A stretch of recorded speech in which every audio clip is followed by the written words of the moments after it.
नमस्कार दोस्तों। जैसा कि आज आप थंबनेल में देख रहे होंगे कि आज का टॉपिक है हमारा डिस्कशन का कि भारत को शिक्षा की नहीं ज्ञान की ज़रूरत है। ठीक है। और आज मौका भी है आपके पास शिक्षक दिवस का, तो इस मुद्दे पे मैं कुछ आप लोगों से बात करना चाहता हूँ कि शिक्षा और ज्ञान में क्या फ़र्क है। एक छोटी सी हम लोग कहानी से इसको स्टार्ट करते हैं। कूप मंडूक नाम की कहावत होती है हमारी हिंदी के अंदर, जिसमें कहा जाता है कुएं का मेंढक। कुएं का मेंढक के बारे में एक कहानी है। दोस्तों, एक बार क्या हुआ कि एक गाँव है जहाँ पर बहुत बाढ़ आई। ठीक है। तो बाढ़ आई तो क्या हुआ कि जो नदी में एक मेंढक था, वो उस बाढ़ के पानी में तैरता तैरता कुएं के अंदर पहुंच गया। तो जब वो कुएं में पहुंचा तो कुएं के मेंढक ने उसको देखा कि ये विचित्र सा प्राणी जो है ये कहाँ से आया है। उसने उससे पूछा कि भाई तुम कहाँ से आए। उसने बोला कि मैं नदी में से आया हूँ, नदी में बाढ़ आई थी जो समुद्र की तरफ जा रही थी, तो मैं उसमें से यहाँ पर आया हूँ। तो उसने पूछा कि यार ये नदी कितनी बड़ी होती है, तो नदी कैसी होती है। ठीक है। तो उसने बोला कि नदी जो है वो समुद्र जो है वो बहुत बड़ा होता है। ठीक है। तो जो कुएं का मेंढक था उसने बोला, अपने पैर को फैलाकर बोला कि क्या इतना बड़ा होता है। उसने कहा नहीं नहीं, और बड़ा होता है। उसने क्या करा, एक छलांग लगाकर बताया, छोटी छलांग लगाकर बताया, क्या इतना बड़ा होता है। तो उसने कहा नहीं, और बड़ा होता है। ठीक है। उसने एक बड़ी छलांग लगाई, बोला इतना बड़ा, बोले नहीं। तो फिर उसने पूछा क्या कुएं के बराबर होता है, बोले नहीं, इससे भी बड़ा होता है। तो कुएं का मेंढक बोलता है कि क्यों पागल बना रहे हो, क्या मेरे को मूर्ख समझते हो क्या, कुएं से बड़ा तो कुछ होता ही नहीं है। मेरे बाप दादाओं ने मुझे ये सिखाया है, मेरे जो दादा के दादा थे उन्होंने मुझे बताया कि कुएं से बड़ा कुछ नहीं है, कुएं से बड़ी कोई चीज़ ही नहीं है आपके इस संसार के अंदर। तो यहाँ पर देखिए कि जो कुआं है, जो कुएं के बारे में जो जानकारी है उस मेंढक को, वो है उसकी शिक्षा, जो उसको सिखाया गया है कि इससे बाहर कुछ भी नहीं है। ठीक है। और कुएं के बाहर का जो तालाब है, जो समुद्र है, जो नदी है, वो क्या है, उसके लिए ज्ञान का भंडार है। ठीक है। तो यही दोस्तों हम लोगों के साथ होता है कि हमारी जो समाज है उसने कुछ लकीरें बना रखी, कुछ नियम बना रखे। तो एक बंदा वो है जो उस लकीरों के अंदर खड़ा हुआ है और एक बंदा वो है जो उस लकीरों के बाहर खड़ा हुआ है। तो मैक्सिमम पॉपुलेशन जो होती है उन लकीरों के अंदर होती है, और जब वो किसी बाहर वाले व्यक्ति को देखती है तो वो सोचती है कि यार ऐसा कैसे हो सकता है, ये तो मूर्ख है, ये तो बेवकूफ़ है। तो जब भी आप कुछ out of the box thinking करते हैं, अलग कुछ सोचते हैं, तो लोग आपको मूर्ख कहेंगे, बेवकूफ़ कहेंगे। लेकिन यही यही हमारी चीज़ एजुकेशन के अंदर भी हो रही है कि जब कोई बच्चा बहुत ज़्यादा जिज्ञासु होता है, कुछ अलग तरह से क्वेश्चंस पूछता है, तो लोग उसे मूर्ख कहते हैं, उसको पूछने से रोकते हैं, उसकी जिज्ञासा को, उसकी क्रिएटिविटी को धीरे धीरे क्या करते हैं, कम करते हैं। यही अल्बर्ट अल्बर्ट आइंस्टाइन ले लीजिए आप साइंटिस्ट में, या फिर न्यूटन ले लीजिए, या फिर आपके जो थॉमस एल्वा एडिशन हुए, ये सब वो स्टूडेंट्स हैं जिन लोगों को स्कूल से निकाल दिया गया था यह कहकर कि आपके बच्चे जो है मंद बुद्धि है, ये इनके लायक नहीं है, स्कूल पढ़ाई इन लोगों की लायक नहीं है। और आज देखिए कि आज दुनिया जो है, पूरी दुनिया जो है इन लोगों के ऊपर पीएचडी कर रही है। तो कहने का मतलब ये है कि शिक्षा और ज्ञान दोनों बहुत अलग अलग चीज़ है। ठीक है। जरूरी नहीं है कि अगर आप शिक्षा स्कूल नहीं गए हैं तो आप ज्ञानी नहीं हो सकते। स्कूल ये गारंटी नहीं देता है कि वो आपको शिक्षा देगा या ज्ञान देगा। जनरली स्कूल में जाने के बाद मैक्सिमम लोग उतना कुछ सीख नहीं पाते। हमारी जो एजुकेशन सिस्टम है वो कुछ इस तरह से बनाई गई है अंग्रेजों के द्वारा, कि अंग्रेजों को रिक्वायरमेंट थी कुछ नौकरों की, ऐसे नौकर जो आवाज़ ना उठाए, जिनका सिर अगर उठे तो वो झंडे को या उनको सलामी देने के लिए उठे, विरोध में ना उठे। तो ऐसे अनुशासित नौकरों की एक सेना बनाने की यहाँ पर तैयारी की गई, और उसके अकॉर्डिंग हमारा पाठ्यक्रम बनाया गया। और दुर्भाग्य की बात यह है कि आज़ादी के 74 साल बाद भी आज भी हम उसी पाठ्यक्रम को, उसी मेथड को अपना रहे हैं और हमारे बच्चों को सिखा रहे हैं। और ये वो मेथड है जो हमारे बच्चों को क्वेश्चन पूछने से रोकती है। ठीक है। एक बच्चा, मेरा एक्सपीरियंस है, पिछले 3 साल से मैं पढ़ा रहा हूँ, तो मेरा एक्सपीरियंस है कि बच्चे को आता हो या नहीं आ रही हो चीज़ें, वो क्वेश्चन पूछने से डरता है। वो कभी भी 100 बच्चों की क्लास में, 50 बच्चों की क्लास में हाथ उठाने से डरता है। तो किस तरह की हम शिक्षा हमारे बच्चों को दे रहे हैं, शिक्षा से ज़्यादा बेहतर है यहाँ पर ज्ञान बच्चों को प्रोवाइड करना। तो हमको एक ऐसा एजुकेशन सिस्टम होना चाहिए जिसमें जीवन जीने की शिक्षा दी जाए। क्योंकि अभी देखिए कि 12वीं का जब रिजल्ट आता है तो कुछ बच्चे हर साल जो है आत्महत्या करते हैं। तो हम किनके वंशज हैं? हम महाराणा प्रताप के वंशज हैं, हम महाराज शिवाजी के वंशज हैं, हम झांसी की रानी के वंशज हैं, हम भगत सिंह के वंशज हैं। और ये ऐसे महान योद्धा हुए जिन्होंने विकट से विकट परिस्थितियों में अपने आप को मजबूत रखा और लोगों के छक्के छुड़ाए, अपने दुश्मनों के छक्के छुड़ाए। और ऐसे महान लोगों के वंशज होने के बावजूद हमारे यहाँ के जो युवा लोग हैं वो कहीं ना कहीं आत्महत्या का रास्ता अपना रहे हैं। हमारी जो एजुकेशन है वो इतनी भी कैपेबल नहीं है कि एक बच्चा 12 से 15 साल अपना जो है स्कूल में बिताता है, 4 साल की वो डिग्री लेता है, लेकिन उसके बाद भी उसके मन में ये डर रहता है कि मुझे जॉब मिलेगा या नहीं मिलेगा। तो इतना कमज़ोर हमारा एजुकेशन सिस्टम है, इतना कमज़ोर हमारा ढांचा है। यहाँ पर अगेन मैं कहना चाहूँगा कि यहाँ पर हमें शिक्षा की नहीं, हमें ज्ञान की ज़रूरत है। एक ऐसा ज्ञान जो बच्चों को जीवन जीने की शिक्षा दे, जीवन जीने का सलीका बताए, जीवन के लिए जो इम्पोर्टेंट चीज़ें उनके ऊपर फोकस करे, सिर्फ रटी रटाई बातों पर फोकस ना करे। ठीक है। सिर्फ रटी रटाई बातों के ऊपर फोकस ना करें। तो हमको एक ऐसी शिक्षा पद्धति का निर्माण करना है जहाँ पर बात डिग्री की नहीं हो। डिग्री के पीछे आजकल सब भाग रहा है, तो हमको डिग्री नहीं चाहिए, हमको ज्ञान चाहिए। ठीक है, हमको परीक्षा नहीं चाहिए, परीक्षा इंपॉर्टेंट नहीं है। परीक्षा से ज़्यादा इंपॉर्टेंट है पढ़ना, सीखना ज़्यादा इंपॉर्टेंट है। पढ़ने से भी ज़्यादा सीखना इंपॉर्टेंट है। एक टीचर के लिए ज़रूरी है कि वो बच्चों को पढ़ाए नहीं, वो बच्चों को सिखाए, क्योंकि सीखने की जब प्रोसेस होगी तो वहाँ पर टीचर खुद भी सीखता है, ठीक है, बच्चों को भी सिखाता है। लर्निंग एक कंटिन्यूस प्रोसेस होती है। तो इस तरह की कुछ शिक्षा पद्धति की हम लोगों को रिक्वायरमेंट है। ठीक है, तो आज आप बड़े से बड़े स्कूल का देख लीजिए, पाठ्यक्रम देख लीजिए, वहाँ पर बड़े बड़े टीचर्स होंगे, विद्वान टीचर्स होंगे जिनका बोलचाल बहुत अच्छा है, जिनको अंग्रेजी शायद बहुत अच्छी आती हो, लेकिन जब बात होती है ज्ञान की तो कहीं ना कहीं ये यहाँ पर लैग खा जाते हैं। और कहीं ना कहीं बच्चों को रटवाने के ऊपर, याद करवाने के ऊपर बहुत फोकस किया जाता है। तो क्या करवा लेंगे आप याद करवा कर? एक अंग्रेजी का बड़ा सा क्वेश्चन अगर किसी ने याद कर लिया तो क्या क्या कर लेंगे आप उससे? क्या शिक्षा आप उसको दे रहे हैं? मुझे ये बात आज तक समझ में नहीं आई है। अंग्रेजी सिर्फ एक भाषा है। एक तो अंग्रेजी का हमारे देश के अंदर बहुत ही ज़्यादा मतलब अंग्रेजी को हम एज अ स्टेटस मानते हैं। कोई बंदा अगर अंग्रेजी बोल रहा है मतलब वो विद्वान है, हमारी नज़रों में ये हो जाता है, हमारे समाज की नज़रों में ये हो जाता है। ठीक है, क्या कर लेंगे आप? एक विदेशी भाषा है, अगर नहीं भी आती तो कोई ज़रूरी नहीं है यार, बच्चों को नहीं आती मत थोपो उनके ऊपर। ठीक है, अननेसेसरली आप उनके ऊपर बोझ मत डालिए। अंग्रेजी में हम लोग बहुत सारे जो इनका लिटरेचर है वो हम लोग पढ़ते हैं।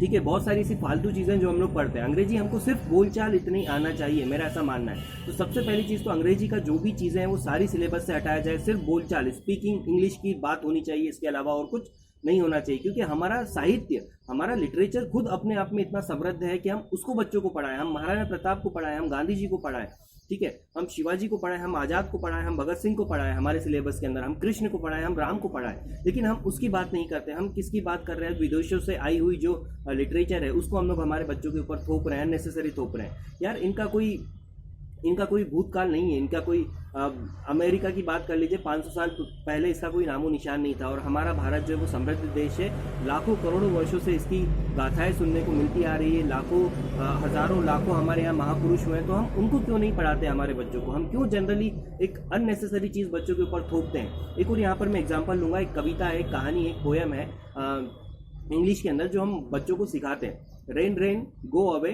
कम again another day because I want to play. So ये देखिए, ये जो पोएम लिखी गई है ना, ये किस कॉन्टेक्स्ट में लिखी गई है? ये यूरोपियन लोगों ने अपने कॉन्टेक्स्ट में लिखी गई है, क्योंकि वहाँ पर जो है कभी भी बारिश हो जाती है, उनका बारिश का कोई फिक्स नहीं है। तो बारिश कभी भी हो जाती है, तो वहाँ पर बच्चों का या लोगों का ये मन में भाव रहता है कि यार आज बारिश ना हो, हम लोग अपना काम कर सकें। तभी वो प्रॉपरली, वहाँ की जो एनवायरमेंटल कंडीशन है वो इतनी बेटर नहीं है, तो बच्चे वहाँ पर प्रेयर करते हैं। कि इस कहानी का मतलब क्या है? ये बच्चे यहाँ पर ये कहना चाह रहे हैं कि बरसात तुम जाओ, फिर किसी दिन आना, आज हमको खेलना है, सिंपल सी बात है। अब यही कहानी हम लोग हमारे बच्चों को, भारत के अंदर हम हमारे बच्चों को पढ़ा रहे हैं, स्कूलों में सिखा रहे हैं, बच्चे इसको बोल रहे हैं। अब मान लीजिए कि अगर भगवान ने कहीं गलती से सुन ली, भगवान तो बच्चों की बातें सुनता है, तो भगवान ने अगर इसको सुन लिया इतने सारे बच्चों की, और एक साल मान लो बारिश नहीं हुई, तो हमारी तो अर्थव्यवस्था डूब जाएगी साहब। तो थोड़ा सोचिए कि हम जिस लिटरेचर को पढ़ रहे हैं वो कहाँ से चीज़ें आई है। ठीक है, हमको ये चीज़ पता होती है कि यार अमेरिका का पहला राष्ट्रपति कौन था, ठीक है, लेकिन हमको ये नहीं पता होता है कि हमारे घर का, हमारे कुल का पहला प्रमुख कौन था, हमारे दादा परदादा से पहले का हमको कुछ नहीं पता। तो हम लोग जो है अननेसेसरी एक गलत दिशा के अंदर मूव कर रहे हैं। शिक्षा की अगर हम बात करें तो ज्ञान बड़ा ही जरूरी है। एक और मैं यहाँ पर आपको अंतर बताता हूँ, शिक्षा और ज्ञान के अंदर बहुत ही एक सूक्ष्म सा मैं आपको अंतर बताता हूँ। आपको एक दीवार चढ़ना है, ठीक है, आपको एक लैडर दे दिया, आपको एक दीवार चढ़ना है, तो शिक्षा जो है वो आपसे ये पूछेगी कि ये जो दीवार है इसकी हाइट कितनी है, लैडर जो है इसकी साइज मुझे कितना लगेगा, इसका एंगल में कितना रखूँ, तब जाके मैं इस दीवार को चढ़ पाऊंगा। तो शिक्षा हमको ओवरऑल ये बताएगी कि अगर आपको दीवार चढ़ना है तो ये साइज के आपको लैडर वगैरह चाहिए, सीढ़ियाँ चाहिए, और ये साइज की दीवार है तो इस तरह के हमको इक्विपमेंट चाहिए। लेकिन मेन क्वेश्चन यहाँ पर ये आता है कि उस दीवार पे चढ़कर मैं क्या करूँगा, वहाँ जाने का मेरा पर्पस क्या है, वहाँ जाने का मेरा उद्देश्य क्या है। तो ये चीज़ आपको शिक्षा नहीं बताएगी, ये चीज़ आपको ज्ञान बताएगा।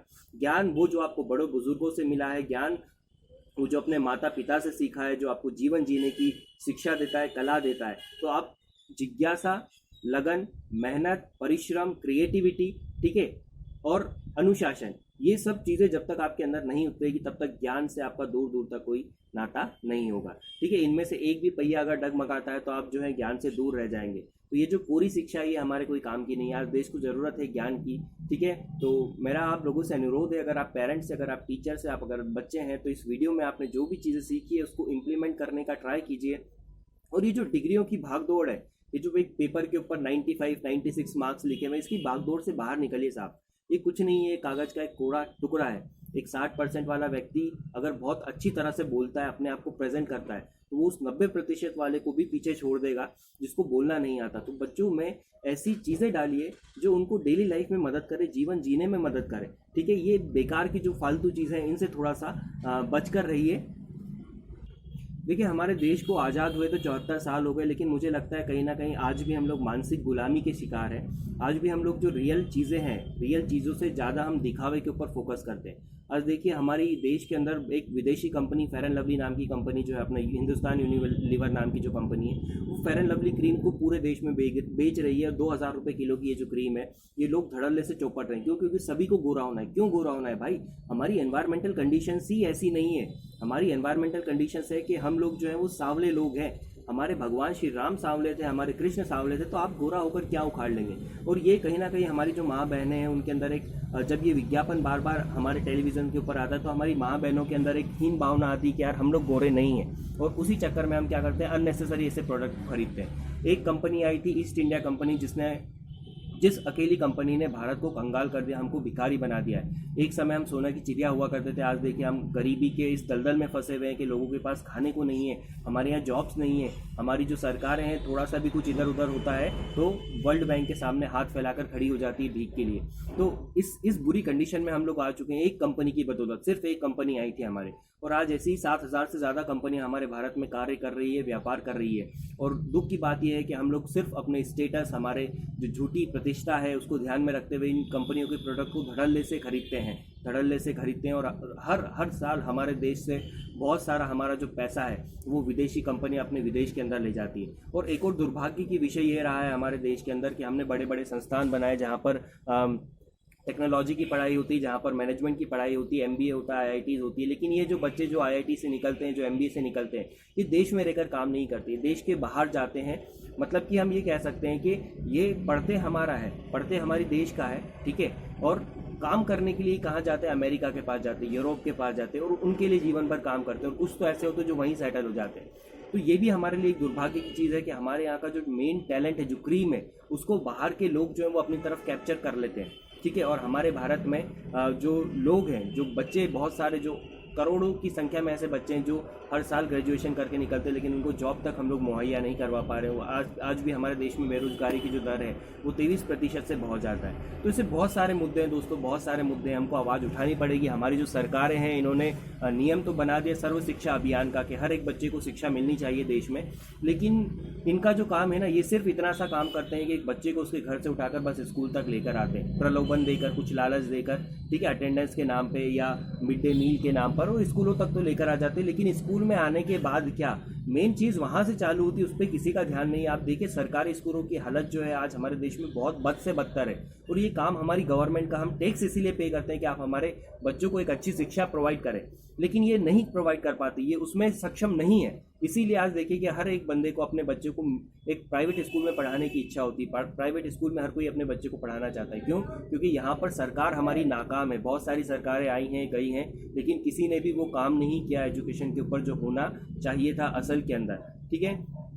तो मेरा आपसे अनुरोध है कि बच्चों को सिर्फ किताबी कीड़ा मत बनाइए, उनको थोड़ा जो प्रैक्टिकल चीज़ें हैं, जो जीवन जीने के सलीके हैं, जो दया है, जो करुणा का भाव है, ठीक है, जो बातचीत का तरीका है, वो लोगों को सिखाइए, ठीक है। और एक out of the box thinking, उनको सोचने के लिए आप क्या कीजिए, खुला आसमान दीजिए। एक बच्चे से मैं मिला अभी 2 दिन पहले, मेरी दीदी की लड़की है वो छोटी सी, तो वो मुझे ABCD सुना रही थी। तो बोलती A for apple, B for ball, C for cat, D for dog, ऐसे करके वो बोलना चालू किया। तो उसने बोला राहुल मामा आप भी बोलो, तो मैंने भी बोलना चालू किया। मैंने कहा A for apple, B for bat, उसने बोला बॉल, मैंने बोला बैट। तो बोले नहीं आप गलत बोल रहे हैं। मैंने कहा बेटा गलत क्या है, इसमें B फॉर बैट भी तो होता है ना। बोले नहीं B फॉर बॉल ही होता है। मैंने कहा ऐसा क्यों? बोले हमारी मैडम ने बताया। तो बच्चे देखिए यहाँ पर कितना हमने उनकी सोच को कितना मतलब एक कंप्रेस करके रख दिया है कि अगर टीचर ने बताया है कि B फॉर बॉल होगा, तो बी फॉर बॉल ही होगा, वो बच्चा उसके अलावा कुछ नहीं सोचता है। तो ये हमारी कमजोरी है कि हम जो है बच्चों की जो सोच है उसको कुंठित करते जा रहे हैं, उसको हम लोग कंप्रेस करते जा रहे हैं। तो यहाँ पर हमारा दायित्व बनता है कि हम जो है वो बच्चों को सोचने का मौका दें, ठीक है। और उनको फिर से वही बात कहूँगा कि शिक्षा से ज़्यादा ज्ञान पर फोकस किया जाए, पढ़ाने से ज़्यादा सिखाने पर फोकस किया जाए, ठीक है। परीक्षा से ज़्यादा सीखने पर फोकस किया जाए। तो परीक्षा इतना इम्पॉर्टेंट नहीं है, डिग्रियाँ इतनी इम्पॉर्टेंट नहीं है। लॉन्ग रन में अगर आप देखिएगा कि मैंने आज अपना जो एजुकेशन कंप्लीट किया है, आज मैं आपको बिल्कुल गारंटी के साथ बता सकता हूँ कि 95% से ज़्यादा चीज़ें जो मैंने पढ़ी है वो आज मेरे लाइफ में कोई काम की नहीं आती। छोटी क्लासेस में हमको पढ़ाया गया कि a+b का whole square is equal to a² + b² + 2ab। क्या करूं भाई, इसका अचार डालूं क्या? मेरे डेली लाइफ में कहीं काम नहीं आता ये, क्या करें हम, इसका क्या करें, मुझे ये समझ में नहीं आता। एक स्कूल में जब मैं एक एग्ज़ाम ले रहा था तो वहाँ पर बच्चों से मैंने कुछ क्वेश्चंस पूछे, जनरल नॉलेज का उस दिन उनका पेपर था, छोटे बच्चे थे 6, 7, 8 के। मैंने उनसे पूछा कि बेटा अपने देश का राष्ट्रपति कौन है? तो किसी ने बोला शिवराज सिंह, ठीक है, जो कि मुख्यमंत्री हैं हमारे मध्य प्रदेश के। किसी ने बोला प्रधानमंत्री जो है अपने नरेंद्र मोदी, उनका नाम लिया, ठीक है। कुछ एक आध दो बच्चे होंगे जिन्होंने राष्ट्रपति का नाम लिया सही से। मैंने उनसे अलग अलग जो स्टेट्स है, अपना ही जो स्टेट है, मैंने उनसे पूछा कि भैया अपना मध्य प्रदेश जो है इसकी कैपिटल क्या है? तो कुछ बच्चों ने बोला कि भाई इंदौर है, किसी ने बोला कि भोपाल है, दिल्ली मतलब देश का पूछा तो ऐसा हुआ। तो मतलब कहने का तात्पर्य यह है कि जब मैंने उनसे छोटे छोटे जनरल नॉलेज के क्वेश्चंस पूछे तो उनके आंसर गलत थे, ठीक है। लेकिन जब उनका पेपर आया तो उस पेपर को देखकर मेरा सिर चकरा गया। मतलब उसमें ऐसे ऐसे क्वेश्चन पूछे गए थे जो मुझे खुद को नहीं पता कि ये कहाँ से आए, ये मतलब इनका जनरल नॉलेज क्या है, मुझे खुद को उनका आंसर नहीं पता। और जब मैं देख रहा हूँ तो बच्चे कॉपी में उसको धड़ल्ले से लेके जा रहे हैं। तो मैंने पूछा कि बेटा तुमको ये आते हैं क्या? तो बोले हाँ सर हमको आते हैं। तो बोले कहाँ से आते हैं? मैंने पूछा कैसे आते हैं तुमको? तो बोले हमको मैडम ने बता दिए थे क्वेश्चंस पहले से ही मैडम ने क्वेश्चंस हमको बता दिए थे और उसके आंसर जो है वो हमने रट लिए, तो हमको इसके पीछे का मतलब नहीं पता, हम सिर्फ यहाँ पर रट कर बैठे हैं जिसको हम लोग लिख रहे हैं। तो ऐसी शिक्षा कोई काम की नहीं है। और टीचर्स लोग भी थोड़ा सा इस बात को ध्यान दें कि हम जो है वो एक देश का निर्माण करने वाले हैं, आने वाली पीढ़ी का हम लोग निर्माण करने का जो जिम्मा है वो हमारे कंधे है। तो हम ऐसी शिक्षा बच्चों को दें जिससे हमारे देश का उद्धार हो, ठीक है, बच्चों का उद्धार हो, ठीक है।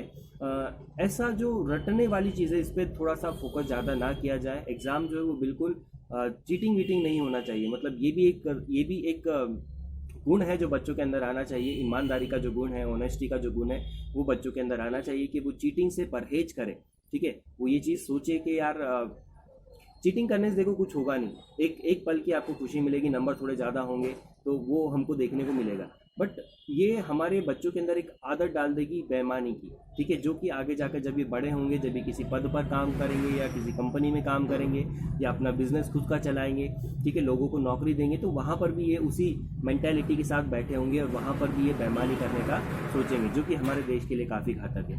तो बहुत सारी बातें हो चुकी है, बातें करने को बहुत है, बहुत सारी चीज़ें हैं, बट टाइम की, समय की अपनी एक मर्यादा है, ठीक है। तो इस वीडियो को हम लोग यहीं पर समाप्त करते हैं दुष्यंत कुमार जी की कुछ 2 पंक्तियों के साथ कि सिर्फ हंगामा खड़ा करना मेरा मकसद नहीं, सिर्फ हंगामा खड़ा करना मेरा मकसद नहीं, मेरी कोशिश है कि ये सूरत बदलनी चाहिए, मेरे सीने में नहीं तेरे सीने में सही, मेरे सीने में नहीं तेरे सीने में सही, हो कहीं भी आग लेकिन आग जलनी चाहिए। जय हिंद, वंदे मातरम।